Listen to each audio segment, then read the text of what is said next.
Solomon is the man who is meant to worship at the throne room, but instead goes to worship at the bedroom. Solomon is the man that is supposed to worship God and teach people to worship God at the throne room, but instead teaches the entire world to worship at the bedroom, at the loins of women, at the altar of many exotic gods. This is a man whose roving eye, instead of fixing his eye on one true God, who influences us to focus on the oneness of this one God, becomes distracted by many women, countless women without number. The roving eye of Solomon will never be satisfied.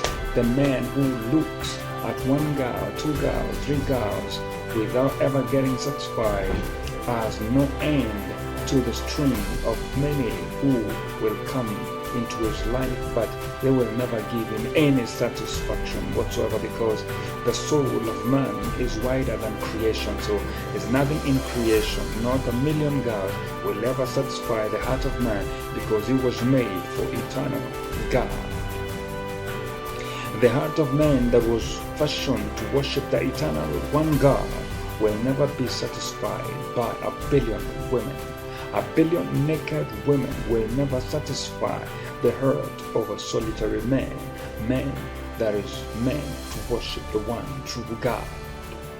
So it doesn't matter how many gods are coming into your life or through your life. It doesn't matter how many you have an eye for and you want to get into your lair.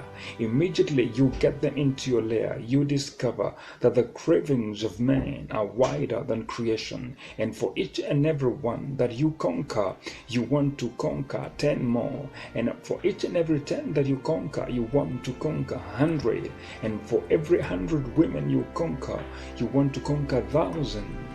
And the matrix multiplies endlessly, and you find yourself in an intricate web of desire that can never be quenched on this side of time. The only thing that the men and women will do to your heart is break it into 1,000 pieces, and yourself lost on the laps of Delilah, like Samson.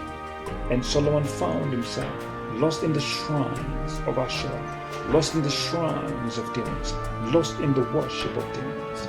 For these women led away his heart from the Lord. These women need attention, and if you don't teach them to attend to your God, and they teach you to attend to their God and to attend to the God of their flesh, then you will end up as a worshiper of the flesh, and you'll have lost your place in God. And that is exactly what happened to our amazing king, Solomon. Solomon is a man that is not satisfied by a single woman, according to the will of God. Solomon is a man whose wisdom gets corrupted at the advice of women. Solomon is a man who refuses counsel that he gives. You're so wise, you tell the young, simple-minded man not to run after that woman, but you are hot on heels on exotic women, left, right, and center. Continue looking at the Solomon blues, and if you find yourself in any of these blues, please just pray to God and tell the Lord, I don't want to be like Solomon. I don't want my wisdom to be corrupted. I don't want my wealth to be corrupted. I want my wisdom to be used for the purposes of the King of Kings. I want my wisdom to be used for the purposes of the King of Kings. So your wealth and your wisdom, let them be employed in the service of the King of Kings, who alone can satisfy.